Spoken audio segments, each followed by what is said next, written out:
അനന്തമായ ഈ പ്രപഞ്ചം എങ്ങനെയാണുണ്ടായത്? മനുഷ്യൻ്റെ തുടക്കം മുതലുള്ള ഏറ്റവും വലിയ ചോദ്യമാണ്. ഇന്നും നിലനിൽക്കുന്ന ഒരേയൊരു ഉത്തരം അത് ബിഗ് ബാങ് ആണ്.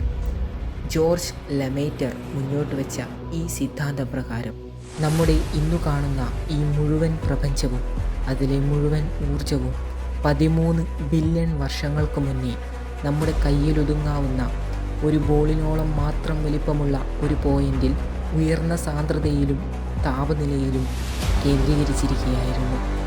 ആ ഒരു ബിന്ദുവിൽ എന്തോ ഒരു കാരണത്താൽ 13 ബില്യൺ വർഷങ്ങൾക്ക് മുന്നേയുണ്ടായ ഉഗ്രവിസ്ഫോടനത്തിലാണ് ഇന്ന് നമ്മളീ കാണുന്ന മുഴുവൻ ലോകവും നമ്മുടെ ജീവിതവും ഒക്കെ ഉണ്ടായത്. ഈ പ്രപഞ്ചത്തെ മുഴുവൻ സൃഷ്ടിച്ച ആ വിസ്ഫോടനത്തിൻ്റെ തീവ്രത കാരണം ഇന്നും നമ്മുടെ പ്രപഞ്ചം വികസിച്ചുകൊണ്ടിരിക്കുകയാണ്.